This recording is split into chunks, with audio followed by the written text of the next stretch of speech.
What's going on, everybody? Welcome back to the channel. Big Dog Brett, thanks so much for tuning in. Don't forget to hit like, subscribe, and share.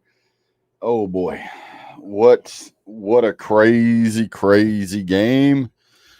We're gonna talk about it here in a few minutes. We're gonna give everybody a few more minutes to jump on here. We're gonna be kind of casual about it. It is a wonderful Sunday morning. Welcome back to the channel. If this is your first time here, go ahead and hit subscribe and like. If I showed up in your feed for the first time, it's likely it will be the last unless you actually subscribe. So go ahead and do that. It's free, doesn't cost a thing, does help the channel. We're trying to get to 10,000 subs by the end of my life. So that would be great if you guys could help out with that. Sorry, let me fix this. This cup's messed up here.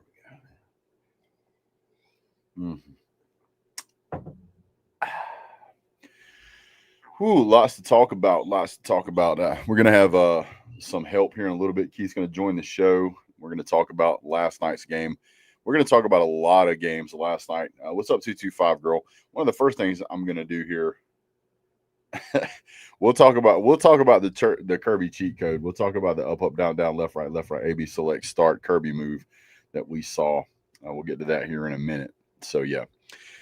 First things first, let's jump over and look at, stop that one. Let's do share screen. And then we're going to pull up scores from yesterday, give everybody a few more minutes. And we're going to talk about how Auburn got cheated. Don't worry. We're going to talk about it. As a Georgia fan, you never want to see a team lose because of poor officiating or because of cheating. But don't worry, we will address it. We're going to talk about it. I'm going to give you my take on it.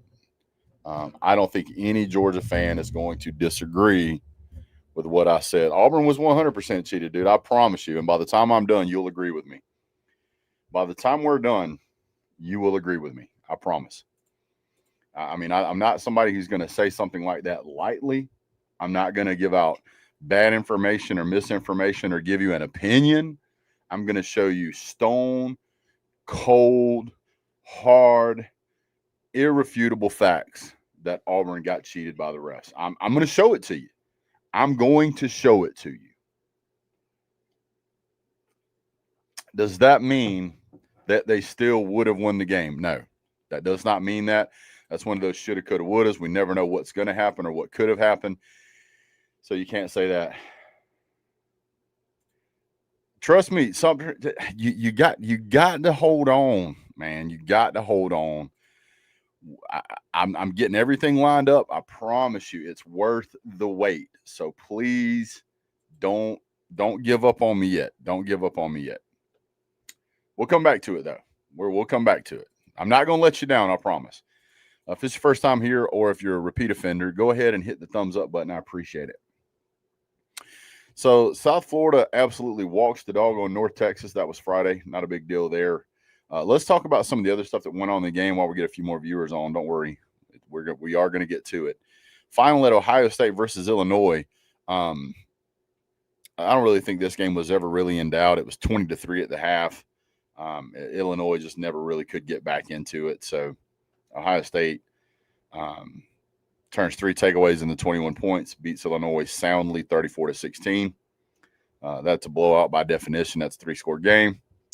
Indiana upsetting Oregon, and the fourth quarter was really interesting here. The Oregon had a chance to win this game, and it just got away from them. Indiana just played better.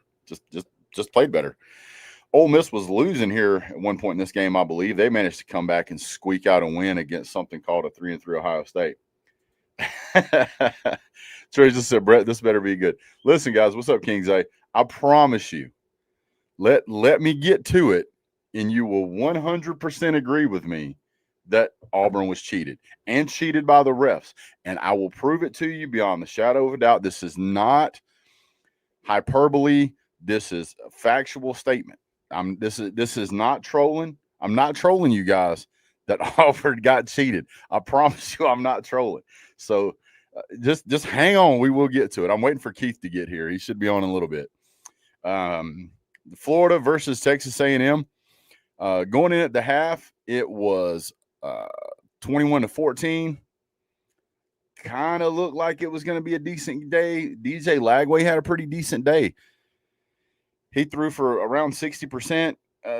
He had 245 yards in this game, which you thought would have been enough, but it just wasn't. Second half absolutely got shut down. Texas A&M rolls 34-17 over Florida. The best game of the day, other than the Georgia Auburn game. Hang on, Brock. Listen, everybody's asking me. I promise you, I'll show it to you. You won't be able to deny it.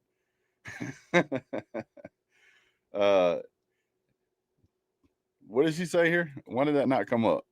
I don't know why her comment won't come up. It says, that's weird. There we go. Is it just me, but in the years, gambling has been more accessible. The refs have been more and more incompetent. You know what? I don't disagree with that. Certainly been some weird stuff that's happened. Man, you guys should have watched. If you didn't watch the Texas-Oklahoma game, I think it was a 3:30 game. Man, this was a great game. That running back Wisner, I know his stats are like 4.5 yards a carry, something like that. He is so much better. He was actually playing hurt, and he still got 94 yards in this game. When he was in the game, they played really well. When he wasn't in the game, they didn't play so well. This game started out as just these two just punching each other in the face. Both offenses looked incompetent. That neither team looked like they knew what they were doing. Looked like they'd never even heard of the game of football. But in the second half, man, I don't know what happened to Texas, but a whole different football team come out on the field. Very similar thing happened with Georgia, by the way. They shut Oklahoma down. Arch Manning was dropping dimes. It was absolutely one of the most incredible football games I've ever seen Texas play against Oklahoma. I know it wasn't a high-scoring game, and that's fine. But here's the thing. So going into the fourth quarter, it was 13-6. That's only a 7-point difference. So you got to feel like Oklahoma is still in this thing. And then it just kind of just slipped away at the end. That's the way it felt. Now, looking at the scoreboard tells a whole completely different story. But, man. Yes, sir. Appreciate it. Hey, yeah. Yep. Good job, Jay. Yeah, it was a great day, buddy. Let's see here. Texas Tech absolutely mollywops Kansas. They remain undefeated, 6-0, 42-17. Nobody had a doubt. The Georgia-Auburn game, we'll come back to it. LSU, South Carolina, going into the half, this was 7-10. Very low-scoring day overall for pretty much all college football teams. Man, it was just – this was another game that you watched this and you went, holy crap. Nussmeier threw for about 60%, 254 yards, and it was really the difference in the game. Really the difference in the game. LSU's offense seemed kind of plodding per quarter, 3, 7, 7, 3. They scored once per every quarter. South Carolina just couldn't compete. Final field goal at the end kind of wrapped it up. The Tennessee-Arkansas game, I didn't get to watch this game, but 34-31 against a 2-4 at that time, a 2-3 Arkansas team, not good. Not good. What's the box score look like on this game? I'm really interested in this.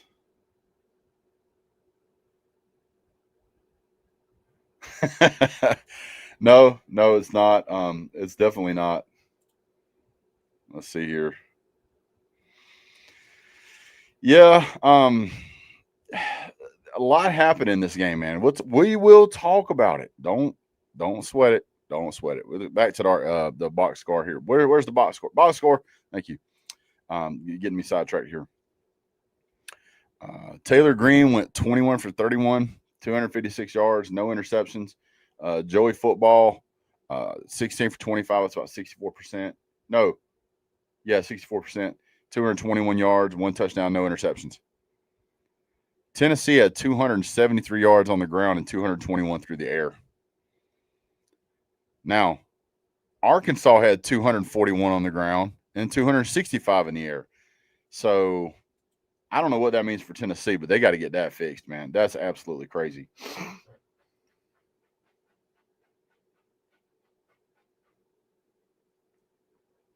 I'm waiting. I've got a colleague here who's going to join the show in a few minutes because when I start talking about it, I really like having his input back and forth because he thinks differently than I do. So he's got a very different take on a lot of things. But we will get to it.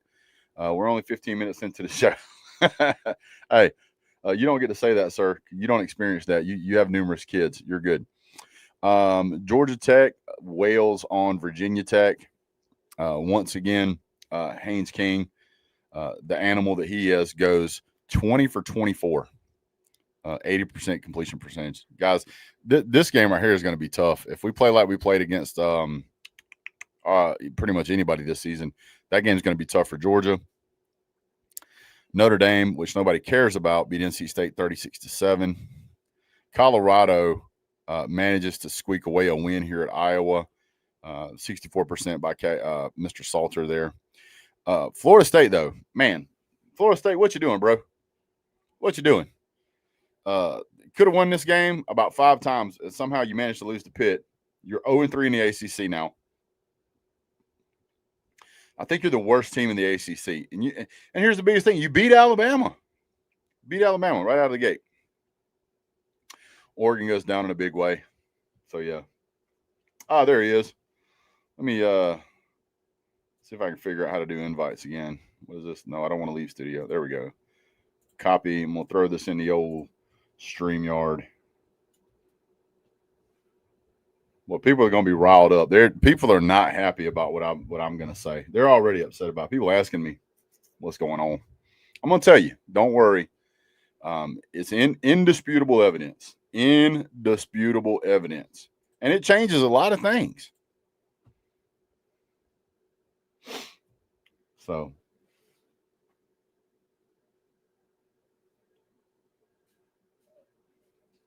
give him just a minute. I'm sure he'll he's getting booted up.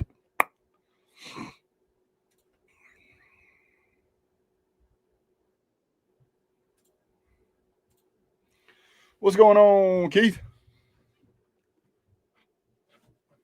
Can't hear you, sir. Your mic is muted. Yeah, give me a second there. Can you hear me now? Yeah, can you hear me? Yes, sir. Okay. Usually, yeah, I'm one of the biggest haters of Auburn you'll find. I don't like Auburn. I've never liked Auburn. It's the Deep South's oldest rivalry. But I got to tell you, when it comes to Auburn, I very rarely will I ever do anything to admit that those guys got hosed. And after looking at everything and taking a little bit of time to review what I saw, I have to admit that they were cheated. They were.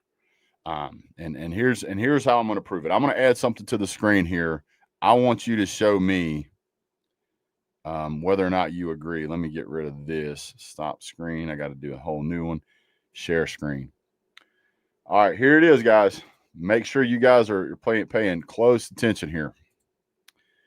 It says, yes, the SEC admitted that missed calls against Oklahoma on September 20th in the game against Auburn meant the officiating crew should have thrown an unsportsmanlike conduct penalty for illegal hideout tactics, which would have negated the Oklahoma touchdown.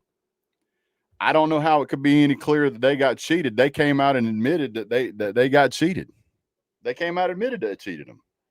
I mean, what is your thoughts on that?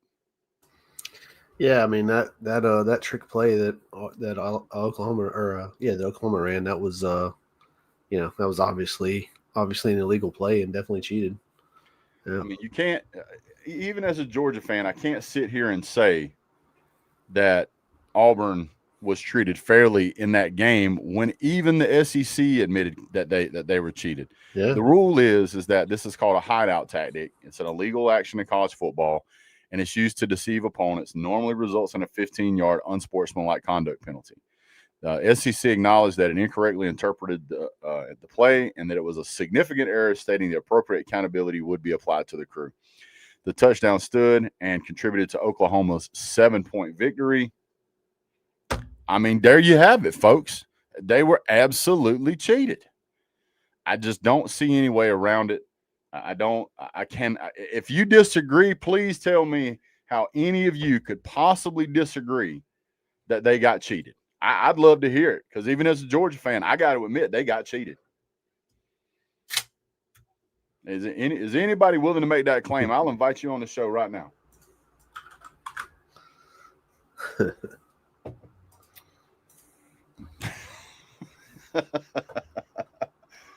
Oh yeah, that's what I'm talking about. Now, in the meantime, I do want to point out that in the Georgia game, they did not get cheated. In the Georgia game, they took 20 minutes and replayed this over and over and over. As a matter of fact, it is the most talked about thing. It's the most talked about thing in all of college football right now. And here we go. So I'm going to put this on the screen, Keith. I'm sure, just like me, you've probably watched this 100 times. By the way, yeah, teams get cheated all the time. You got to keep playing. I gotta hold on. I gotta back out of this particular menagerie of information here. I gotta go to this screen. I need to move this over, and then let's do theater mode so I can go back to here. Okay. In this, I've already moved it forward so we can all watch it together. Now let's talk about it. I'm gonna mute it. I'm probably, by the way, if you guys, I'm just saying, this stream, I guarantee you is going to get demonetized because I'm showing stuff from ESPN. So I need you guys to hit the thumbs up, or if you hit the follow or join, become a member or something, because this right here, this video is going to get a ton of views. I'm going to get nothing for it. I'm not going to get a penny just because we're doing this. But here we go. So this particular part of the game, Kirby's pointing down the field. He's saying touchdown. And he's running down the field. The referees at this point, guys, the referees still have no idea that Georgia even has the damn ball. So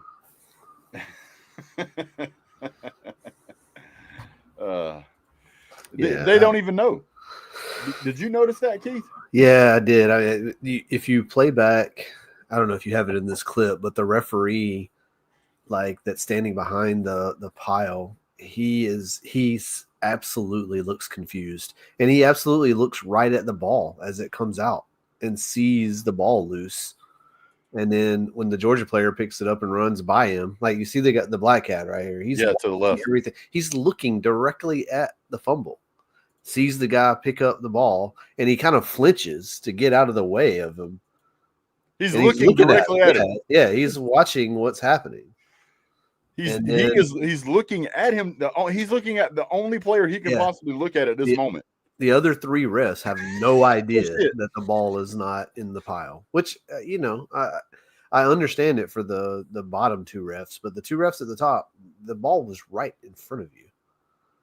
And I don't understand why that play was whistled dead. I mean, everything that I know about the way football has changed in the past 5 or 6 years is that when there's a fumble, which was ruled a fumble on the field, that you allow the play to play through before you whistle the play dead so that you avoid embarrassment like this. Yes.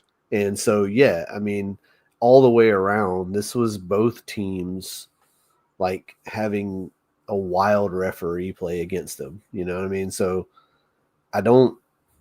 the fumble, whether he fumbled or scored, I mean, it's whatever. I mean, going back and playing, I know, everybody that's a Georgia hater is going to say that was clearly a touchdown. It obviously was not clearly a touchdown, or else they would have ruled it a touchdown. Right. It was definitely not clear whether the ball was coming loose. Yeah. Before he scored. So if Auburn wants to avoid being quote unquote screwed here, don't fumble the ball. You know what I mean? Yeah, like don't fumble the ball. Hold on to the ball. Hey, Frazier, take notes. If you want to talk about somebody getting screwed in this play right here, it was Georgia, because the outcome of the play was indeed ruled a fumble. And if it's ruled a fumble, I do not understand how that's not a Georgia touchdown. That dude was never down. So, I mean, either it's a Auburn touchdown or it's a fumble and a Georgia touchdown. Yeah. Nowhere somebody scores a touchdown on this play. Yeah, nowhere where it should have been Georgia's ball at that yard line. I mean, luckily we go on and score there, but I mean, yeah, but we didn't get a touchdown. Yeah, I mean, we got a field goal, but I want to point something out right here. You're talking about this unbelievably weird play. This is like, when I said it was like one of the most Auburn stadium things you'll ever see. So let me point something out here. Number one, This is a terrible formation. This is ridiculous. There's no need to try and do this like this from here, because number one, Georgia's been noted all season for being able to stop the run. Now, you could argue that they had struggled a little bit in the first half, but there's no arguing that Georgia has a ton of talent. And this is just not a smart play. It's just not, because if you look at how they execute it, like, it's supposed to be a dive down and go up and over. And I really thought here he was going to go up and over, but he kind of goes in almost level. And what he should have done is he should have went up high to get the ball over the goal line. Now, I'm going to show you here. Now, watch the referee. This referee actually does a double take here. He goes by. He's like, oh, snap, jumps out of the way. Looks. He's like, does he have the ball? No. Where's the ball? Is it over there? He's got the ball. He's like, what's going on? And doesn't say anything. Kirby Smart's yelling at the referee. He's like, we have the damn ball going down the field. This player, I can't remember his name because I wasn't paying attention. Who is that? Oh, I'm not sure. I think it was Raylan Wilson that punched the ball out, right? Might have been. It was. I don't remember. Yeah. But I don't know if it shows it here. But what ends up happening is that he runs down the field, and because they blow the whistle, he stops and turns around, and he's looking around, and the coaches are like, hell no, run to the end zone. Go ahead and finish the play.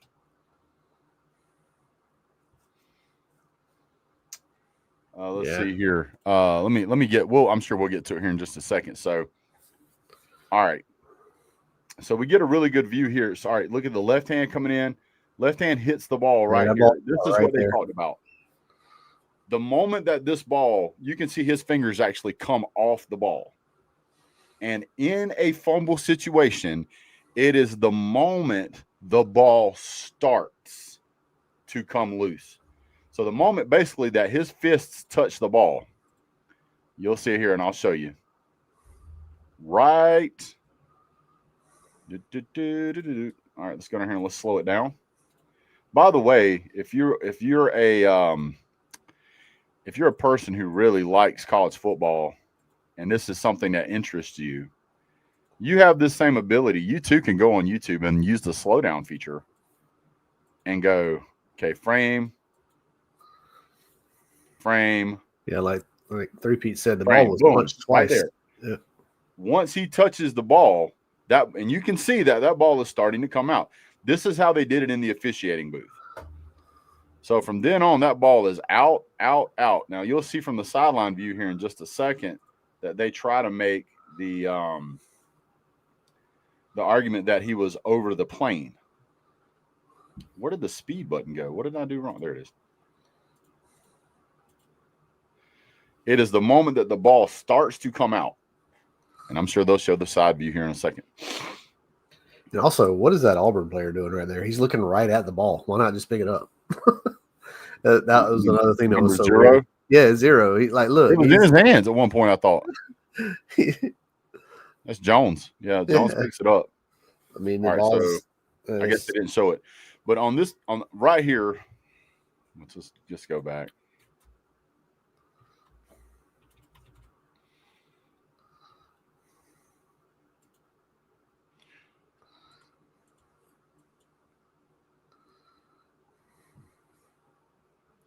Why would you do that? You're just going to sit there and talk about the game? Kick rocks. Here we go. I think this is what we need right here. Okay. Right there. This is the point where we all saw from the other view that once that ball is touched, in this frame right here, the ball is out. He's not over the goal line. So that ball was literally in that Auburn player's lap. If he picks that up, he can probably just reach over and make the touchdown from there. See? Yeah, he would have understand how he didn't pick the ball up. And he's not really even helping the quarterback here either. Ball's loose, out. That ball gets punched like 3 times by Georgia players. Yeah, it's hitting him in the chest right now. Yeah, the ball's literally in his lap. And then he had an opportunity right here to just look down and grab it. I mean, he's looking at it. I mean, watching the whole thing play out in real time, I could see you making an argument for he broke the plane. But when you go back and you actually watch where that ball starts to come out, it is about an inch or two short. And because the way college football is played, the argument is always made that you let the play out and then you let replay review it. Yeah. And so when that happens in situations like this, you end up with the old was it a fumble? You end up with the old what was the ruling on the field called? Yeah, I mean, it's one thing that's also, unfortunate about the way refs are trained as well is when there is a play that appears to be a fumble, they're trained also to call it a fumble on the field and then let the review make the call and then fix it.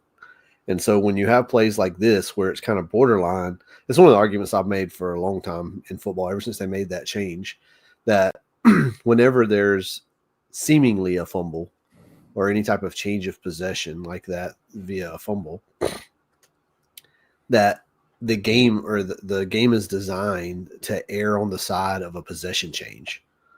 And that is strange to me, because you would think that if it's you know what I'm saying, if there's no indisputable evidence, you should keep the ball with the offense. You know what I mean? Like, it makes no logical sense to me. Whereas if you have a play that appears like it might have been a fumble, so we're going to call it a fumble on the field so that we can let review make the determination, but yet the threshold for the review has to be undisputable evidence that the call on the field was wrong, or else we're going to stay with the call on the field. But you're trained to make the call on the field a fumble so that the review it's kind of like a circular logic that's always going to prefer the fumble call. Yeah. And that's the unfortunate thing. But what's weird about that play is neither one of those things happened. You had a fumble. It was called a fumble on the field, but then the whistle was blown, so the player wasn't allowed to advance the football. It was just it was just a mess up all the way around. So But, can you see my screen now? Can you see what I'm about to draw or no? I don't. I just see the YouTube video, the YouTube short. Okay. So on the YouTube short video that I have on the screen here, I'm actually going to take a clip from the field itself, and I'm going to go straight up from the moment that the ball was punched. So I just did a straight line. So now I'm going to come back here. Yeah, I don't think we can see the drawing. That's okay. Hang on. I'll get there. Yeah, they did blow the whistle, Sumter. So I'm going to remove this from the screen, and I'm going to show stop screen. Yeah, I didn't necessarily hear the whistle, but that's what I've heard from multiple outlets, is that a whistle was blown. That's why the play was dead. Okay. So here is an image that I just took from the video that you just watched. Now, if you look at the bottom right of the screen, you can see right here. Can you see my mouse? Yeah. Is that that's the pylon cam, huh? This is the goal line. Yep, this is the pylon cam. So this going straight up is obviously a 90-degree angle, matches the plane. Or if you want to make the argument that it tilts slightly to the left, because you can see a little bit of green grass here. Well, excuse me. You can see a little bit of green grass right here, and then it comes to a point. But I'll take it here just to be generous. If you go straight up, you can see that ball is already punched. And we've already agreed that the moment that he touched that ball, it started to come loose. This is why it is a fumble, Auburn fan. This is why that it got called the way it called, because they have the same ability that I have in the review booth to draw a 90-degree angle and go, yep, he hit that ball before it came out. You can't argue this, Auburn fan. Physics don't lie. That's a 90, a 90, and a 90, and a 90. That's 360 degrees, which is what you have to have a rectangle. Congratulations. This is indisputable video evidence. Auburn was not cheated in this game. If you don't like it, I'm sorry. In the heat of the moment when you watched it, you could have went, yeah, I can see, because you're watching it from your TV screen. You're sitting on your couch. You're standing there in your living room, and you go, man, that's really close. Yeah, it is really close. But whenever you apply a little bit of scientific know-how here and a little bit of technology, it's pretty easy to see that this was definitely not a touchdown. Now, if you take into consideration that if I go here, you can see that my mouse cursor, the right-hand side of my cursor, is just touching the edge of the picture. Can you see that, Keith? Yep. And the left top of my cursor is touching the white line. Now, you can argue that because there is a pile of bodies there, it's reasonable to assume that that is about where Jackson Arnold is in the pile. If we go straight up and we leave the mouse where it is just touching the right-hand side of the screen, and you can see that the mouse touching the right-hand side of the picture, I'm trying to get it so you can see where his wristband is. That's even being generous there, right? That's probably an additional 1 or 2 inches. And football is a game of inches. It's pretty clear to see that ball got punched out. So there you are, Auburn fan. If you need to review this, if you need help with this, if math is not your strong suit because you're an agricultural college, it's okay. You can call BDB Media, Sports Media, and we will be happy to sit down and explain to you how the laws of linear direction work, how the laws of planes work in a 3D geographical environment. We don't have a problem using small words like we use a rectangle here, and if that word's too, we use 4 90-degree angles to determine that the picture that we drew isn't true what they would call a regular polygon, and that puts this as being indisputable that the line is at least favored in the side of Auburn. There's still room here to say that even if he was further to the left, it still would have been a fumble. This is clearly a fumble. The referees inadvertently got it right. So, yeah, there's that. Now, I'm going to leave that up for a while just for Auburn fans who struggle. So you can see that this is not a touchdown. Now, that having been said, let's actually talk about the game itself. For those out there who were saying that all the calls went Auburn's way, they did not. They did not. I was very upset with the amount of penalties that we had that got called on us. There was holding calls. There was pass interference calls. There was a bunch of just junk that we got called for that I feel like we didn't deserve. Now, there were some times like we clotheslined the guy. Absolutely, we deserve that penalty. Absolutely. But the reason that they lost this game didn't have to do with the fact that they committed 11 penalties. We committed 6. They had 103 yards in penalties, and we had 60 yards in penalties. So basically, every penalty either team had resulted in about a 10-yard swing. Yeah. The difference is that Georgia had 21 first downs and Auburn had 18, and the vast majority of Georgia's first downs came in the second half. Defense for Auburn just did not show up in the second half, and Georgia continued to chop wood and score. Yes, I mean, it was probably one of the most change of momentum or tale of two halves of any football game I've ever watched. Yeah. I mean, it literally was Georgia, 20 yards or some crap in the first half up until the fumble. Terrible. And then after that fumble, it literally reversed. I mean, we almost had the same amount of yards they had through the rest of the game, and they couldn't do anything. It was, that fumble just deflated them entirely. And, and I watched a couple of actual Auburn podcasts last night after the game were over, just because I wanted to see what the opposition was saying as well.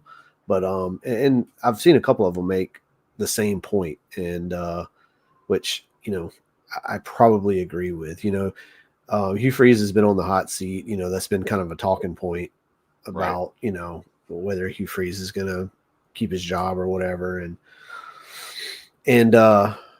you saw something that if I was an Auburn fan that I would have been certainly concerned about, and probably would have had me calling for him to go ahead and be fired. And that was exactly that. Like when Jackson Arnold fumbled that ball, he just kind of went and sat down on the sideline and just turned into kind of a baby after that, instead of kind of riling his team up and being like, we're not going to let this change the game. He wasn't a leader. He wasn't, telling his team or picking his team up or picking everybody up. He kind of went and sulked about it. And his coaches and everybody was kind of the same way. You know what I mean? Yeah. I'm a big proponent of your players embody the culture of your coach. And that told me a lot. And so even just looking at the body language of their quarterback, and then he turned into a completely different player. The team turned into a completely different team after that one moment. Yep. And that's coaching. I'm sorry, that's just coaching. You turn around and you look at the Georgia sideline, and that kind of stuff was happening to them the entire first half. Everything was just collapsing. And we've seen it. We saw it. We've seen it multiple times against Georgia. And that's one of the things that Georgia just does not let happen to them. In fact, it's one of the opposite is one of the defining characteristics of this team is that when shit don't go their way, when things don't go their way, they stay keeping their head up. They got leaders on the team that are going down, getting everybody up, keeping their head up. Like, let's get out there and play. And they never think they're out of it. Yeah. But Auburn has that one play go against them. Yep. And the game was over at that point. Yep. So I'm gonna give those. They literally did nothing after that. No, it was terrible. I'm gonna point out the first half stats here. So first half stats, the score was 10-3, and this is after Georgia. How long of a drive was that? Was it 92 yards? I think it was like 99. I mean, they got the ball like right on the 1 yard line, right? Yeah, I mean, we saw where he fumbled, right? It was like on this 1 inch line. So this is what makes you really understand what happened at the end of that first half. Georgia finished the first half, even though we had a 99-yard drive. We finished the first half with 78 yards. We finished with a score of 10-3. Auburn finished the first half with 237 yards. Yeah. I have to say it was not a 99-yard drive because we kicked a field goal. So but it was. We drove the field for the. We drove the field. Yeah, they had 15 first downs. Okay, they were 8 for 11 on third downs, and Georgia was 0 for 4. They had the ball for 21 minutes and 48 seconds. We had it for 8 minutes and 12 seconds. That one play is not what turned the tide of that game. What turned the tide of that game was them throwing their hands up saying, well, we're beat. They literally had everything that could go for them go right in the first half. They played outstanding. Outstanding. They opened with a touchdown drive, and then they got a field goal. And so they were up on us 10-0. If anything, you would have felt like because Georgia got robbed, that hurt them almost as much as it hurt Auburn. Because Georgia should have had a touchdown right there, but that got sucked away from us. And then we had to march down the field and settle for 3 points. Did Georgia hang their head and cry in their lap? No. Georgia fans did. I know I did. I was PO'd. But sitting there watching that, I'm just like, and I'm not going to share the text messages with you guys, but I can assure you that me and Keith were both writing the letters to fire most of these coaches. Oh, I still think they need to be. Don't get me wrong. Anytime you put up that kind of performance in the first half on both offense and defense, jobs are not getting done. Now, I've been a Mike Bobo supporter, but there is one thing that has to change. One thing that has to change.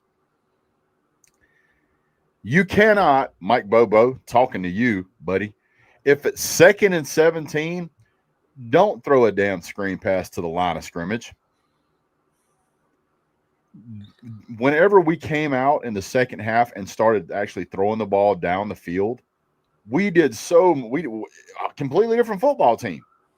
Noah Thomas caught a ball. Did you hear that, Keith? Yeah. Noah Thomas caught a ball. Yeah, and see, I'm okay with the screen pass on 2nd and 17. It's the 3rd and 17 or the 3rd and 9 throwing the little RPO out to, the little screen out to the receiver in the flat, hoping that he's going to break loose for a first down. It's like, why are we the team that runs those plays? You know what I mean? Like we're literally banking everything on yards after the catch, which our guys normally do well with, but I mean, why are we not running if you're going to pass the ball, why are we not running some routes past the line of scrimmage? I mean, past the first down marker. Like, why are we not being more aggressive down the field? And it's either because you don't have confidence in your quarterback, or you don't have confidence in yourself as a play caller. You know what I mean? To dial up the right play. And it's, I don't know, it's our I'm not a Mike Bobo hater, but I try to look at things a little analytically, but it seems like we run the same 20 plays on offense. That's all we got. And we err on about 8 of them is what we run 90% of the time. And if those don't work, it just feels like we don't know what to do after that. Like we're just, we're just deer in headlights. And I don't think we're creative. And when we do get creative, it looks like we haven't repped it. I mean, that Dylan Bell pass, I mean, we've seen that play before. Dylan Bell's made that play before. I know Dylan Bell's played some quarterback in high school, but that play was executed like the last time that they did that was in spring training. Yeah. You know what I mean? Tried it one time in spring practice. Yeah, it looks like the last time they tried that play. And so you run these calls and it's like, what are we doing? Like, where is this coming from? And we're making it so much harder on ourselves, it seems, on offense. But defense, there's clearly a coaching problem. The first half of games against, it doesn't even matter who we're playing against. It literally doesn't matter who we're playing against. In the first half, we make our opposing quarterback looks like a Heisman candidate. They just do. They just do. And it doesn't matter. Ty Simpson is nowhere near as good as he looked against us. He's good. Don't get me wrong. I'm not taking any credit away from the guy, but he hasn't looked as good in any other game as he looked in the first half against Georgia. Well, they were, and so was Aguilar. So I mean, hell, Kentucky's quarterback did pretty good. Yeah. I mean, I think his stats ended up being pretty good in the first half. And he threw for a touchdown, and so it's like when we go in at the half and we make adjustments, it's like what's happening? I know we'll never find out. But what's happening? Like why is it that we look like a completely different team defensively in the second half than we do in the first half? I mean, we got the last two, Auburn and Alabama, neither one of them scored a single point in the second half. How? Well, you want to know what I think it is? I think that, and this is just my opinion, this is all 100% speculation, 100% rumor mill, whatever you want to call it. But what I think is that Kirby Smart likes Glenn Schumann as a person. And I think he's trying to help him advance his career like a mentor would. So he lets him try whatever the hell it is he wants to try. And then we get to halftime and Kirby makes the actual adjustments. And he was like, this is what's going on. This is what you need to do. This is why we're doing this. And then we do that. And then we shut teams out. Yeah, I mean, it certainly seems that either, I don't know, it seems there's a lack of preparation on the team that we're actually playing in the first half. And then we have to, it's almost like we're playing some team from, Mars the first half, and we need the actual tape from the first half to study during halftime and come up with a game plan to play the rest of the game. It's like they have no idea what this team's going to try to do to them in the first half. And we're just going to play vanilla and see what happens and hope we're not down by 4 scores by the time halftime comes around. Yeah. And I don't like this game methodology. I mean, Kirby Smart's never going to come out and admit that that's what's happening, but it certainly appears to be that that's what's happening, is that Georgia's doing all they can to, I want to say, let them do whatever it is they want to do so that we can see it, so that then we can then countermeasure it. It's almost like we're letting you overplay your hand so that we can build something to stop it. And I don't like that. Now, don't get me wrong. I think a lot of Auburn's problems last night were their self. I mean, they had wide open receivers in the second half where Jackson Arnold just threw it at their shoelaces for some reason. There was that one pass that he threw across the middle that I don't know who the receiver was for Auburn, but he actually had his fingers on the ball. He was open. He was wide open, and the ball didn't need to be thrown that far out in front of that receiver. He caught the ball with his fingertips, but he couldn't survive the ground. And it was a crucial third down. Like, it would have hurt us. Yeah, I mean, that's the unfortunate thing. And I think this is one of the things we were texting back and forth about. And it's one of the things I've told everybody last night that I was texting with, is it certainly seems that Georgia doesn't really play a defense that's designed to really stop the team or put pressure on the quarterback. They're kind of just trying to play this sustain game and hope that you just make a mistake.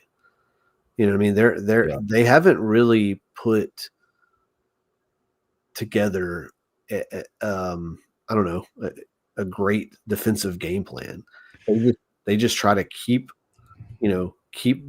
their poise and hope that you make a mistake. And I'm telling you, if Auburn hadn't collapsed, I mean, they would have beat us if Auburn hadn't collapsed. They could have. I feel like if they'd have kept playing, they were playing, they would have blown us out easily. Oh yeah. I mean, that's like we were texting. Like that game was headed towards a blowout. If they could have, I mean, if they could have scored that touchdown right there and went up 17-0 at halftime, yes. I mean, if the rest of the game played out the same way, we would have won 20-17. But I don't think Auburn gets deflated if they score that touchdown. I think the second half is absolutely a different game. Well, not to mention the stadium itself. That just sucks the energy right out of that place when stuff like that happens. Because you feel like, well, you can beat the team, but you can't beat the refs. You know, that's how it feels. Because as an Auburn fan, I mean, I can understand feeling upset about that play because it was so close. And we have to sit down and go through this process of showing this before a reasonable person will say, yeah, that wasn't a touchdown. Yeah. And I mean, it was that close. And so when you're watching it live, you're in the moment, your emotions are up, you're in it, you're involved, you're wanting your team so bad to beat Georgia. And then this happens, and you're like, we were in the end zone, the referees are cheating, like that just, and then Georgia goes down the field. And you're like, good Lord, they're moving the ball now. They're fixing to get a touchdown. This is going to be a 10-7 game. And then you manage to hold it to a field goal. And the whole time you're thinking like, this should be 17-0. Yeah. It should not be 10-3. This should be a 3-score game, not a 1-score game. Right. So all that goes through your mind. But yeah. Yeah. I still think, I mean, I don't know. It seems like, I know last night, Auburn has a really good pass rush, man, but it really seems that Gunner's brain is just working in fast forward. It's clear that he is very protective of the ball and doesn't want to score a turnover. I mean, I can imagine that being the quarterback of a big time college with so many people watching. It's like last thing you want to do is go out there and throw 3 picks, Right. So, you'd rather end the game with some, modest numbers and not have a big pick. But it's clear that they've also told him, hey man, run the ball. You know what I mean? Like, because last night he would run the ball. And so I do think Gunner processes things too fast. Like and I don't mean that in a good way. I think everything's just moving and fast forward to him. And if he doesn't see, his primary receiver, maybe his secondary read open, he's trying to make a different decision with the ball. And I think, I don't know if it's confidence ripping the ball downfield or what, but he clearly sides with protecting the ball, which, I'm fine with for some degree, but I'd be okay if he had more interceptions. He's thrown 1 all year. Man, throw the ball down the field, bro. Let's do it. We got receivers, chunk the ball, man. And I know the offensive line we've had, the offensive line's not great, but even when he does have protection, he's dumping it down really quick. You know what I mean? Or he's letting it rip to the first guy he looked at, even if there's 2 guys on him. There were so many passes last night that I think I texted you, why are we throwing these low percentage? We got guys open. It's just he's throwing it to the first guy. He's not looking to find, an open player. He's just throwing it downfield for no reason. I don't know. I've been a Gunner lover all year, but I really do. I don't think he's definitely not the greatest pocket passer. And I don't know if it's his skill entirely. I think there's just a tremendous amount of pressure on him. I think he's a very modest player, and I think he doesn't want to let anybody down, doesn't want to make a mistake, and it comes through in his play. I know everybody says he's like an animal on the field or whatever, and I get that when he's running the ball. But when he drops back and passes the ball, I think the number one thing in his mind is I don't want to throw an interception. And then And I agree. I definitely agree. I also agree with what Sumter says. He doesn't. Yeah, have he a lot of doesn't. time.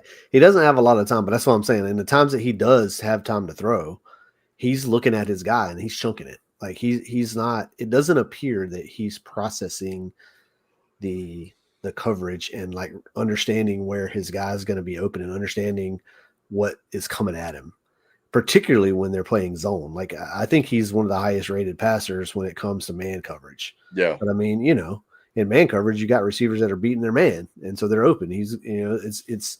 I don't want to say it's easy. I've never played quarterback, but I can imagine it's easier reading a defense when it's man coverage. But when they drop back in the zone, it's like, it's like it's like there's pegs all over the field, and you're trying to figure out where your receivers are going to be. You have no idea.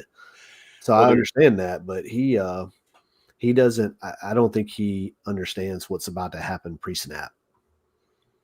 I think that there's, first of all, let's be very, very aware that this is his first year starting.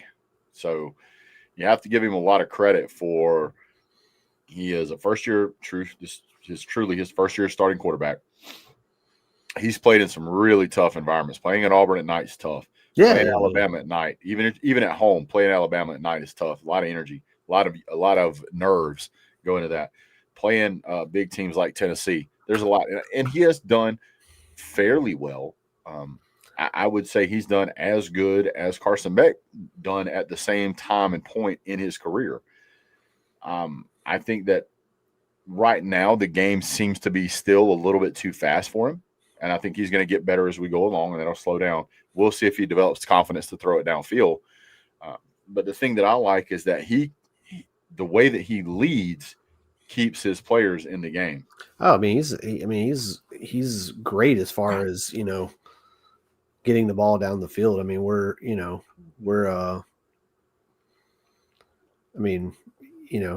his legs help. I mean, the thread of his legs help, and I mean, he's somewhat accurate. I mean, to the open guy, I guess. I don't know. He's good enough. He's good enough, and he definitely kind of turns into an animal when you kind of give him a little bit of room or give him any momentum. He kind of snatches it. But all right, I gotta show something here real quick while we're talking about it, because Trench has brought up something I want to share. Hope you guys can see this. What Trenches is talking about is Cam Newton was at the game, and here's the way that Gunnar Stockton did this touchdown. Yee! The Superman dive. Yeah. Here we go. Hold on. He did it with both hands, like the Superman. Like you would normally you would want to see a guy protect the ball instead of that. So, but let me get that back up there so Auburn fans can see it. I want to make sure they're aware of this. Yeah, I mean, I don't want it to come off like I'm a Gunner hater. I think there's a tremendous amount of pressure on a young kid being quarterback of one of these teams, particularly one of these teams that's expected to play for the national championship. And you got everybody in one ear telling you don't throw an interception. You got everybody in the other ear saying throw the ball down the field. You got other people saying why aren't you running the ball? And you know what I mean? So I get balancing that is absolutely mental, but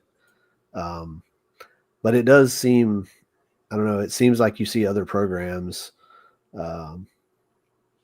are able to develop and have these quarterbacks that are not even as highly recruited as Gunner was, or as some of the guys that have come through Georgia, just able to do things that we don't do. And and so, you have a game like last night where the running game's not there, and it's like, oh my God, how are we going to win this game? Yeah. and we won the They made game us because one-dimensional. we won the game because the other team collapsed. I mean, So let me point two things out real quick. Number one, Trenches is absolutely correct. I forgot about that. They retired Cam Newton's jersey that night. that was So that was pretty. He thought about that ahead of time that he's going to do that Superman dive. I had to have. Number two, we really have to address the elephant in the room that nobody is seemingly talking about. If we would have played that game the way that we should have, meaning we secured victory at the first opportunity, Gunnar Stockton would have slid and we would have run the clock out and the score would have been 13-10. Because that's what we should have done, because that would have guaranteed victory. Instead, we scored the touchdown. We had to kick off to them, and that gave them an opportunity to potentially make a quick score, go for an onside kick, right? So it put us in a bad place. Like, yeah, it worked out for us. The score on the scoreboard does look better, 20-10. But realistically, if we would have played that intelligently, it would have been 13-10. And then we're having a whole different conversation. There's much more scrutiny being placed on the offensive play calling than what we saw.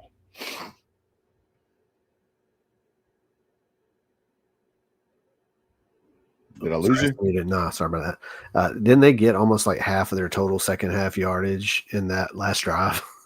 I think so. Yeah, I think they did. Their first half total yards in the first half was 237. They ended the game with 278. So they got, 50? They got 40. They got 41 yards in the second half total. Yeah, and I think they only had 20-something yards before that final drive. Yeah. And by the way, they were 8 for 11 on third down conversion in the first half, and they were 8 for 17 in the second half total, meaning that they didn't convert a single third down in the second half. So that is pretty damn impressive. And this is an old topic, but I'm not a fan. I'm not really a fan of the new clock rules, man. I mean, it seems like you see more and more games where these long sustained drives just in the quarter. Like, we had the first quarter go by and Georgia ran 6 plays because Auburn had 2 sustained drives.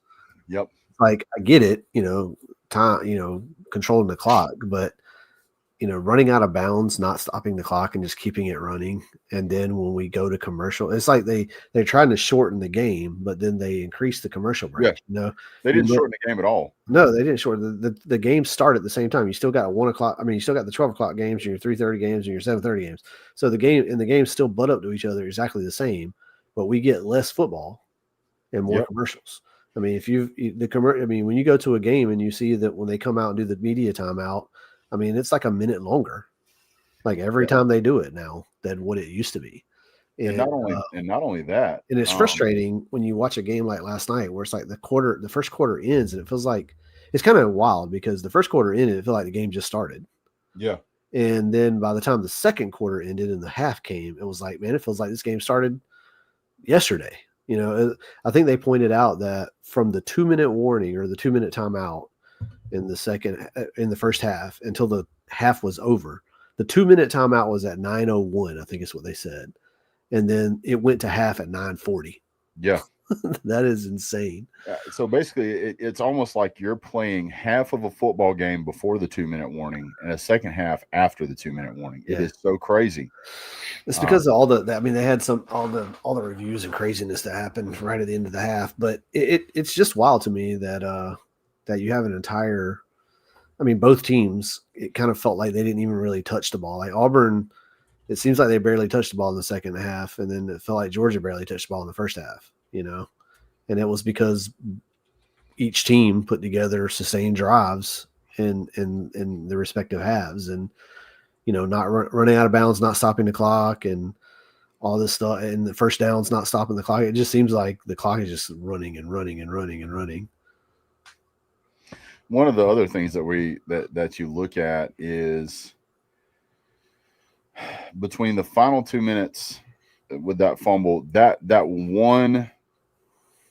um, that one fumble recovery, they are saying took 6 minutes all by itself. Yeah. Just that one review. And then after that play is when on our drive that started there, the 90, the drive that started there after we stopped them, we had, what was it, 2 plays in a row where the officials called a review after we snapped the ball. That 3 seconds after the ball was snapped, they blow the whistle to whistle the play dead. And it's like, I didn't even think that was legal. That, once the play is snapped, it's over. Thing. Like, what are we doing? I was actually streaming that. Yeah, live. 2 plays in a row. They stopped the play after. Now, I'm one of those guys where if you blow the play dead basically as the ball snaps, I'm like, okay. Yeah, I don't like it, but I get it, right? But in the first one that they stopped it on, which benefited Auburn, it was he snapped the ball, he dropped back in the pocket collapsed, he stepped up in the pocket. Pocket continues to collapse, rolls out to his right, goes to throw the ball, and then they blow the whistle. It was basically 4 or 5 seconds into the play. And I'm like, what in the hell is going on here? Yeah, it was so weird. I was like, why did they stop the play? Like, what? I didn't even think it was a review. I figured was it like a false start? Yeah, well, I didn't see a flag or something. I didn't see a flag. I thought something came onto the field or something, Yeah, like a fan run on the field or something. Because I was looking for a flag. Like, was it like some type of legal procedure or something? But I didn't see a flag. So I was like, oh, maybe something come onto the field. But them to say review, I'm like, whoa, the play was started. It not only had it already started, it had been started. Yeah, that was well after the play. And the other thing that happened was the very next play, which was a targeting call, which I don't know why that wasn't called sooner. If that's what we're going to call, I'm going to see if I can pull it up here. Yeah, they're reviewing whether or not the dude caught it inbounds, and then during the review they caught the targeting call.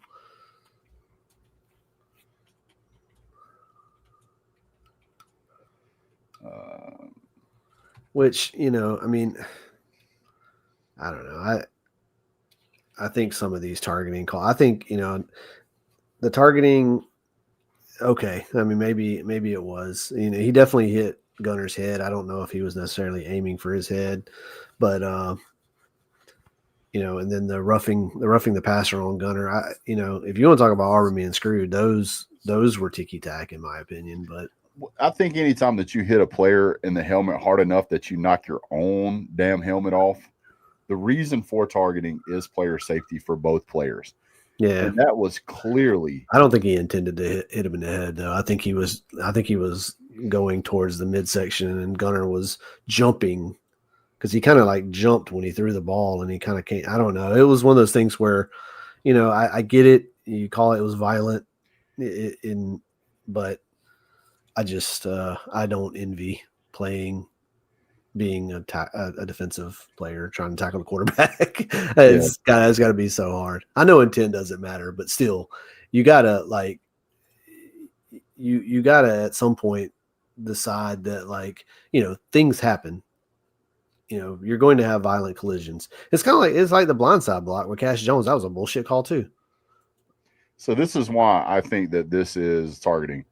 So I don't know if you can see my screen or not. But here, as Gunner is running in this direction, he turns his head. Yeah, he turns his head, but he launches. Like he jumps into him. He's fully intending to create contact to the head or neck area by launching off the ground. To me, that's targeting. Now I don't know if I say he launched. His feet are still on the ground. He's just putting force into a tackle. He knows there's a collision coming. I don't think for a second that he meant to hit the helmet. I know intent doesn't matter, and that's one of those where there was a violent outcome. I just, I'm okay with the targeting call, but I would have been also. I really thought they were going to pick it up, but given they've picked up in the NFL and in college, they've picked up ones that have been more egregious than that one. Absolutely, they have, but the rule is designed for player safety. I'm not saying. By the way, I 100% I mean, said, right there where he's launching gunners in the air. He's aiming at Gunner's waist. you know, if the Auburn player continues to go down, if he dives down, Gunner's in the air, he takes Gunner's legs out, he's down. He's 100% down, but he doesn't do that. You can see he rolls to turn his head and shoulder, and then he goes up and drives Gunner backwards. Yeah, I mean, like I said, I'm okay with the call. I just, and that one wasn't like I did think the roughing the passer on Gunner was wild. I thought that was a little bit bullshit because we've seen players a million times where if he gets his hands on him and then he gets rid of the ball and you continue to take him to the ground, he didn't drive him into the ground. He just drug him to the ground. And I think there's a huge difference between the two. Yeah, it's just really tough to make a play on the quarterback, especially a guy like Gunner. I mean, it's a guy like Gunner that, he's a half a second from turning into a damn running back. So what do you do? I agree. I also think that I think one of the things that may have played into this game is there had already been some kind of chippy shots back and forth between the two. They were getting kind of chippy, some fights almost breaking out. And I think that this was an opportunity where the refs had to do something to prevent those emotions from escalating even more. So if you see these players are jawing back and forth and then this shows up, this can really infuriate players and it can really start to get out of hand in a hurry. So I think that may have played into it a little bit as well. Yeah. I mean, Auburn, that was Auburn kind of shooting themselves in the foot. It felt like that entire drive was just them giving us penalties down the field, I think they gave us like 45 yards worth of penalties there, it felt like. Yep. And on top of that, I mean, the play where they ended up going back and calling targeting, that was initiated from the booth. Yeah. Which is fine. Yeah, targeting is reviewable. But the problem is that this was it was back-to-back plays where it may have been one play between them. I think it was back-to-back though, where they snap the ball midway through the play, then they call for a review, and it's like, what are you doing? And then, like the very next play, I'm like, that was dumb. Why did we even do that?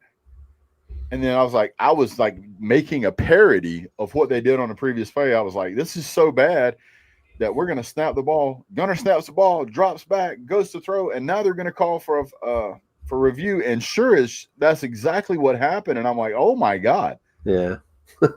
That's ridiculous. Now, yes, it ended up benefiting Georgia, but that doesn't mean that I'm okay with benefiting like that.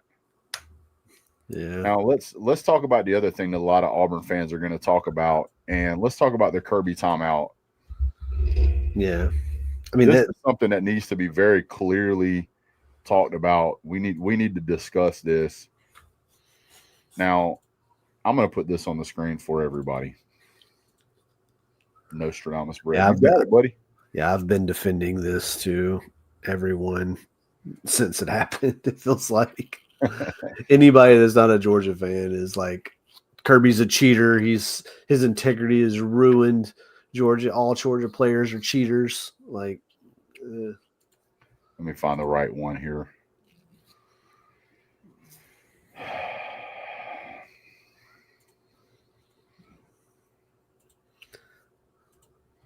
I think that play is just another one of those weird scenarios that just seems to happen in that game. I don't know, or in that stadium.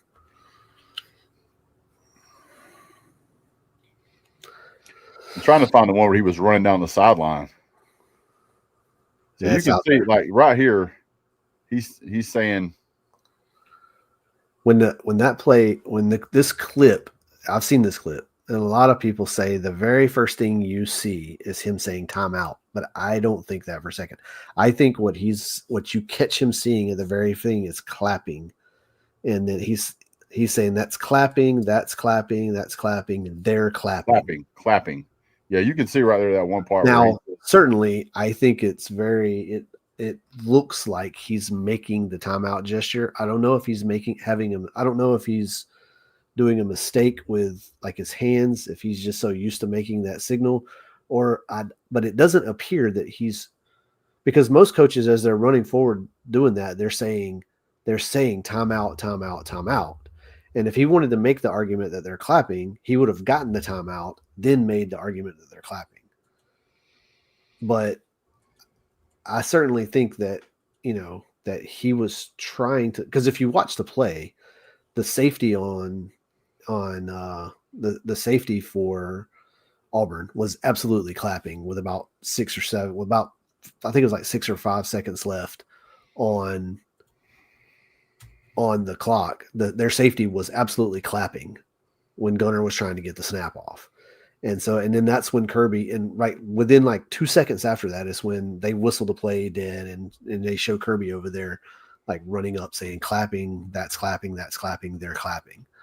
And it does look like he's making the timeout motion, but I don't know if that was a mistake. And it's like I said, I would have been okay with them charging us a timeout, but I also don't think that Kirby would have feverishly argued that he wasn't calling timeout, because a timeout in that scenario would not have been a bad call. Like calling timeout there would have been okay. You know what I mean? So I just don't, I think it's a weird play. I think Kirby may have made a mistake with his hands.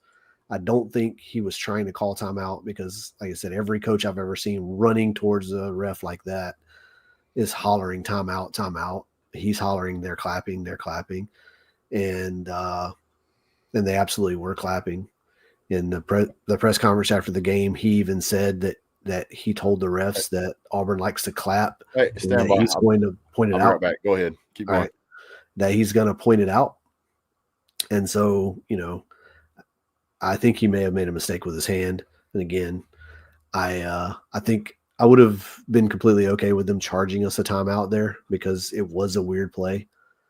And I think Kirby may have made a mistake with his hands, but I don't think in his brain that he intended to call a timeout there. Did the refs get it wrong interpreting what was going on there? Did they save us something that I don't know, but I mean, it ended up being inconsequential to the game entirely, that play. So I mean, I'm gonna see if I can keep going. I'm gonna see if I can. I just don't think I am not on board with calling Kirby a cheater.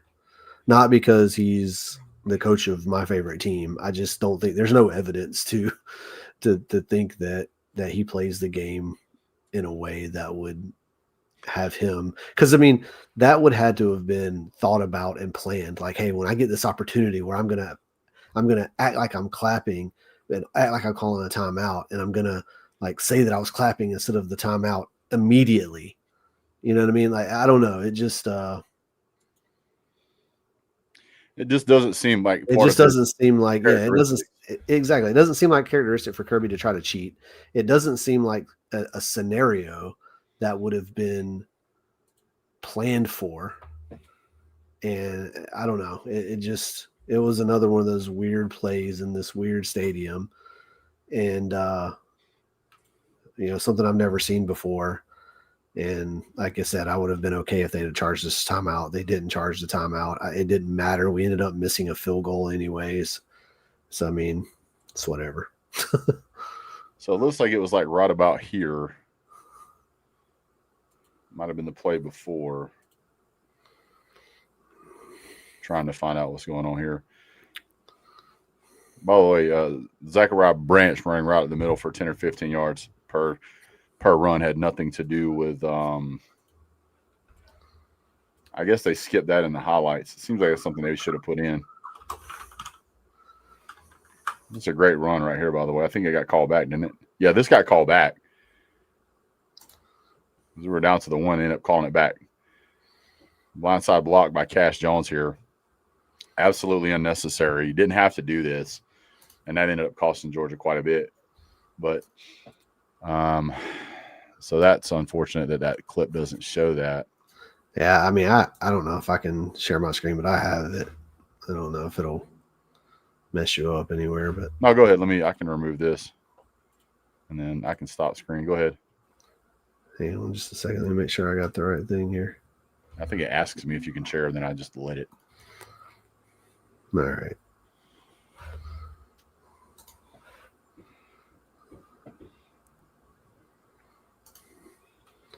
Share my screen. Share that son of a gun.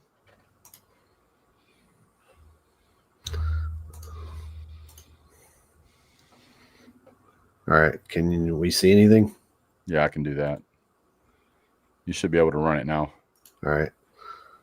Right here is the play. So it's grayed out because you're over it. There we go. Oh, sorry. Watch the safety on the left screen, the one that's at the first down marker. With about 5, like right here, he's clapping. And then immediately after that is when they come in and stop the play. And Kirby's trying to tell them, hey, they're clapping. They're clapping. I'm not trying to call a timeout. He's clapping. And then it shows the close-up of him running up the sideline. It looks like he does make the timeout hand gesture, but he's pointing at him right now. Yeah, he's what he's saying. He's like, that guy's clapping. He's clapping. And then when it shows this right here, see Kirby sees him clapping. He's running up there.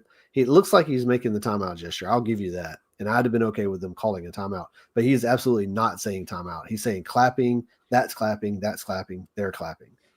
And he's like, no, not a timeout, not a timeout. They're clapping. So what really happened here was he ran at the referees. The referees are seeing the stop clock. I mean, they're seeing the play clock winding down. And in their mind, from their experience, that every time they see a play clock run low, you want to run that again, you can. They want to see a play clock run low. They think a coach in a tight game is going to call a timeout. So they blew the whistle and stopped the play. And then they realized what was going on. They can't then go back and throw the flag because they didn't see it, right? So the only option they're left with is just replay the down. And I think that's where a lot of Auburn fans are upset. And I can see it. I get it. But yeah, I get it too. And like I said, I'm not trying to like say that wasn't weird. That it's clear that, you know, that Kirby was cheating or not cheating or anything like that. It was, again, a weird play, and I'm trying to make sense of what was happening. I don't think for a second that Kirby was trying to screw somebody out of a time or, you know, like get the clock stopped and not charge themselves a timeout, because just calling timeout there would have been a good play because we were about to get a delay penalty. Yeah. I don't think in the grand scheme of things that Kirby would have cared about the delay penalty, but yeah, I mean, at that point, it is a tight game, and we do have 2 timeouts. We've already burned 1 timeout on a delay a game. Yeah, it wouldn't have been a bad call to just call the timeout. So I don't understand why he argues so feverishly that he wasn't calling a timeout when a timeout call there would have not been a bad play. You know what I mean? Like, if I was trying to call a timeout, and then why would I tell you I wasn't? You know what I mean? Yeah. Like, I'm trying to make sense logically in his head, because I don't think that this was a grand scheme for Kirby to cheat the game out of a timeout. I don't think that. I think it's a screwy play where he was absolutely trying to tell him when he was clapping. We have evidence that the player was absolutely clapping, and Kirby's trying to let him know that. A second after the player claps is when they whistle that Kirby's calling timeout. We see him running towards the referee saying, that's clapping, they're clapping. Yes, he's making the timeout motion, but that could be because that's just so as a coach, you're so used to making that motion. Or it could have been that maybe he was trying to call a timeout and then get them to look at the clapping thing. I don't know. But he certainly wasn't calling timeout with his mouth. Not that I saw. I saw clapping, that's clapping, they're clapping. Yeah. I think his mouth may have been saying one thing and his hands doing something different. Like, you know, I don't know. As a coach, you're so used to making that motion that when you clap your hands together, maybe that's what came out. I don't know. And like the announcers were like, you know, if you clap your hands like that, it's not going to be loud. It's like he's not trying to be loud. He's trying to simulate a clap to like let the refs know like they're, you know, he's not trying to clap loud. He's just trying to gesture, you know. Weird play. Yeah. So at the end of the day, everybody got to clap. I wouldn't be surprised if the refs come out after this and play and say that if you make a hand gesture, that you're going to be charged with a timeout. Yeah, and I mean, and don't be surprised if at any point any player on the defense claps for whatever reason that they call was it disconcerting I mean, it's a delay of game on the defense. Disconcerting signals. Yeah. I mean, it's supposed to be a delay of game on the defense if you clap like that. That absolutely should have been a delay on them. Yeah, and just so you know, it is 1,000% a real rule that defensive players cannot clap during a play to try and confuse opponents. Like the rules explicitly say clapping. It doesn't just say this. It says disconcerting signals. That's one thing, and then clapping. Disconcerting signals can be something like a guard shifting position and pumping his arm, right? But clapping is straight up not allowed, and you can see it clearly on tape that he's clapping. You can't argue with it. Just like, why is there? I don't care about Windows support ending on Windows 10. Yeah, I was gonna say, if people want to make an argument about what shoulda, coulda, woulda happened, if you want to woulda or coulda this to death, they shoulda called a penalty on Auburn on that play. Yes. But should have given Georgia the touchdown and called a penalty on that, which would have given us another 1st and 10. And you could have said, well, maybe they should have gave Georgia a timeout there. It's like, well, neither happened. So we just wash it and play the play again. Yeah. So everybody kind of benefited from that one. They didn't get a penalty against them, and we didn't get a timeout charged. The penalty being assessed to them would have helped us out a lot more than saving that timeout. So, yes. So we actually got the worst end of that play if you really want to woulda, shoulda, coulda it to death. Yeah, we still had to play through the 3rd and 9. Which, having a team that is up by 3 points in the 4th quarter, 3rd and 9 at that range, you're praying for a field goal, right? You want them to have to kick a field goal. But instead, Georgia has to make this 3rd down play, and fortunately does, and goes on to get a touchdown. No. We missed a field goal. Yeah, we missed a field goal there. Yeah, that's what I'm saying. Like, ultimately, all of that did nothing. Like, it had no outcome to the game. Sumter says I got to upgrade to Windows 11. Send me a link for that free upgrade, sir. I'll be happy to take it. It should be free. I know it was at one time. I don't know if it's still free. It probably is. I'm just always busy doing something else. Like right now, I need to go cut the grass. I heard my wife start the lawnmower, which means I'm going to have to cut the lawnmower later. That's what it means. This ain't one of them things where she told you to cut the grass and you didn't do it immediately, and so now she's doing it. No. It's definitely not that. No, my wife likes to cut the grass, thank God. Okay. But I got up this morning, like a day in the life of BDB. I got up this morning, and my wife's still sleeping. I let her sleep in because I was yelling at TV late last night. Mm-hmm. And I get up and I make coffee and I'm cleaning up, and I did the dishes this morning, and I start cleaning the house, and then we ran around and everybody starts waking up, and we get the whole house cleaned up, and she starts making breakfast, and I take the trash out, and I was like, hey, look, last night was kind of a bit of a powder keg of things that happened. I'm going to go do a live about it. And she's like, okay, I want to get the grass cut and all this other stuff. And I'm like, yeah, all right, cool. I'm going to do my live. And so we were about an hour in, and I hear the lawnmower start up, and I'm like, yep, I'm going to be working on the lawnmower later. It's just the way it goes. So, and working on the lawnmower will take me longer to fix the lawnmower and be a bigger pain in the ass than if I would have cut the grass myself. Yeah. But anyway, at the end of the day, Auburn got cheated. I fully admit it that Auburn got cheated. The SEC came out and admit that they got cheated and that Oklahoma should not have been able to run that play. So for all of you that made it this far, you heard it here first. A Georgia fan admit that Auburn got cheated. So you got what you came here for. There were a couple other big moments in that game that the refs kind of blew up too. I mean, there was a clear pass interference on Noah Thomas didn't get called. There was the offsides where Gunner thought we had a free play and just kind of ended our drive because he chunked it up thinking that it was a free play when they were offsides. Now, like I said, I've never been quarterback, never played quarterback. I've often wondered, like on those free plays, are the quarterback reacting to the player clearly being offsides, or do they know it's free play because they saw the flag? You would think that you want to make sure the flag's down before you turn it into a free play, which Gunner did not appear to do. It certainly seemed that he thought there was a free play there.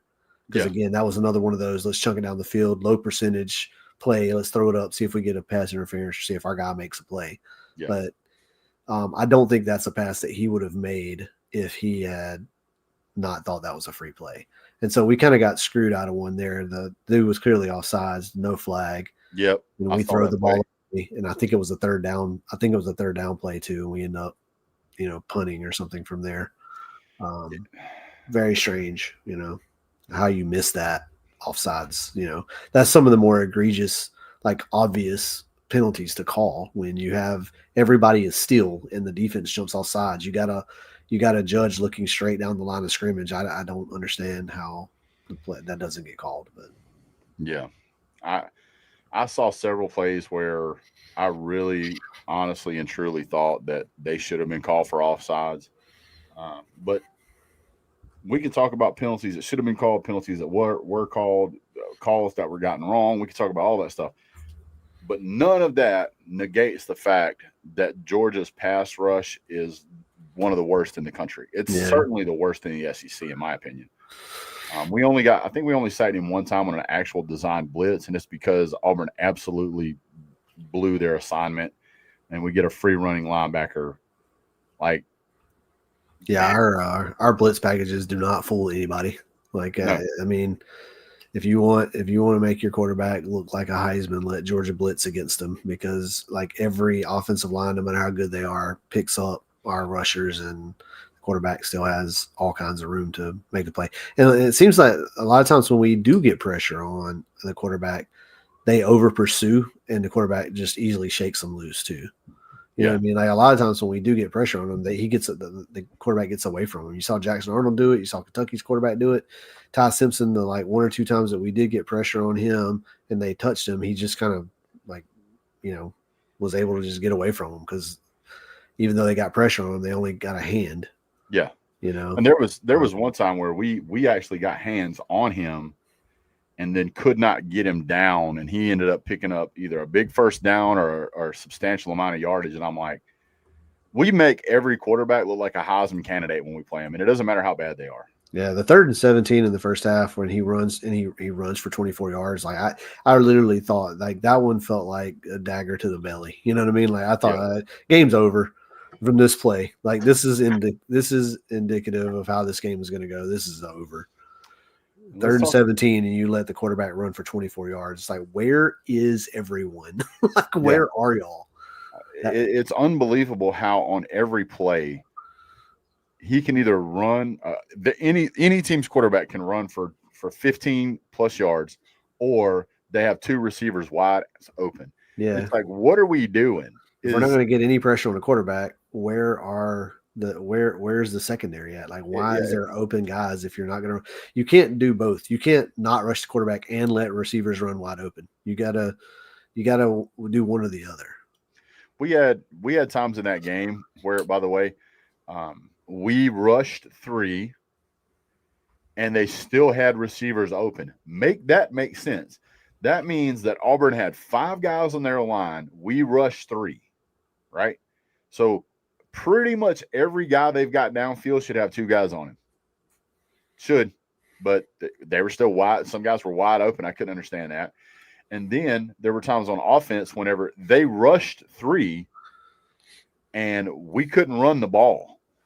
That didn't make sense either. So I will say that this is. I thought last year's team was pretty scrappy. I think this team right here is probably the scrappiest team I've ever seen. They don't care that they're down 10 or 15 points. That's a bad thing, by the way. But that it doesn't spook them. Yeah, which is a good thing. But we can't continue to keep playing football at a deficit every half. I mean, I've kind of made the joke multiple times that, well, if you're only winning by 7 at the half against Georgia, you're in trouble. And it seems to keep coming true. I mean, that's the thing. We run into a team that can put us down by 3 scores at halftime. I mean, that might be what it takes, you know. I mean, luckily we haven't done that, and I mean, I don't know if that's a testament to the defense or what, but it seems that these teams the teams we're playing against go on these long sustained drives, and we can't get off the field, and they do it in small little chunk plays, or small little plays with maybe a chunk here or there. But I mean, you look at Auburn. I mean, you know, that first half. I mean, they only scored what, 10 points, because while they possessed the ball the whole time, they really only had like 2 or 3 drives the entire half. You know what I mean? Like, because they just kept moving the ball and kept getting first downs. I mean, what they had over 10 third downs opportunities in the first half. You know? Yeah.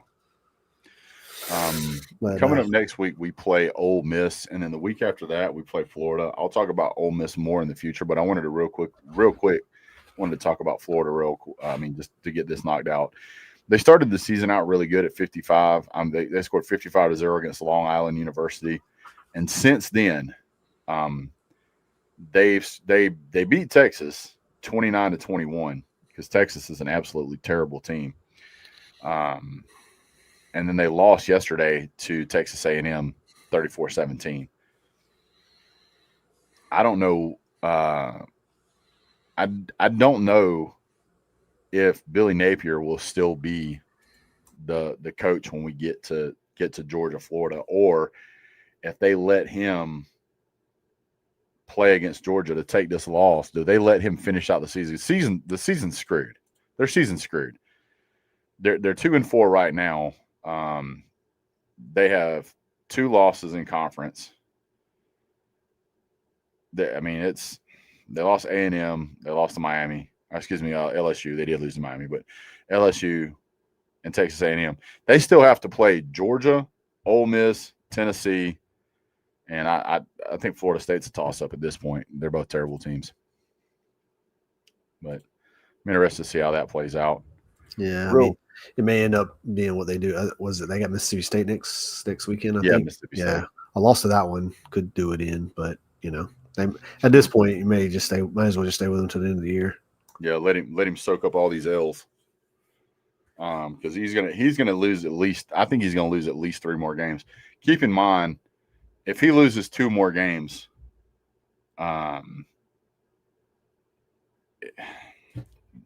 he loses 2 more games, he's got to win the other 4 to make a bowl, right?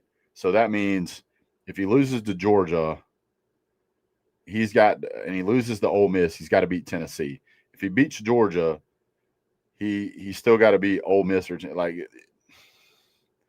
he's gonna. There's 3 teams here he can lose to very easily, which is Tennessee, Ole Miss, and Georgia. Probably lose to Kentucky too, but Tennessee, Ole Miss, and Georgia. He's got to win at least 2 of those games, in my opinion, to be bowl eligible. Because if he loses 2 of those games, he might lose all 3. Yeah, it's like, I mean, they have a tough schedule. Yeah, but they also got a terrible coach. So All right, that's going on an hour and a half for me, my guy. So I'm going to call it. But I really wanted to get this out there. I wanted to show this picture and share it with everybody so they can see. You know, he was definitely short. He's definitely knocked out. There's no speculation. You can see 1,000% this ball was knocked out. This was definitely a fumble. Thank God the referees got it right. Otherwise, we'd be having an entirely different conversation. Georgia still potentially wins, but, you know, that changes the momentum of the game, which can mean a lot. So, yeah, glad we got that out. And for the record, I admit that Auburn was cheated. Also, it wasn't in the Georgia game. So there's that. Yeah. All right, guys. Anything else you want to add to the show, Keith? Nope. That's it. Just go Dogs. It's a tough one. I'll be at the Ole Miss game next week. Word on the street is that game day is going to be there. Hopefully, that'd be cool. Me and my son are going, so haven't decided if game day is going to be there. If we're going to try to get out there early and let him experience that. I've never experienced a game day myself, but yeah, looking forward to it. If you guys see Keith, he will be with his son, which is pretty much a younger carbon copy of. Just a minute, honey. There's a younger carbon copy of Keith. He'll be glad to give you guys an autograph. He's not. No. Nobody want my autograph. But yeah, I'll be there. Yep. So yeah, he'll also take pictures. He signs jerseys all the time. He does book signings. So if you guys have anything, let him know. He'll be happy to sign that for you. Yeah. So well, okay. We'll see you guys real soon. Have a great day. Go Dogs. You're a little early there. God bless. Go Dogs. Go Dogs.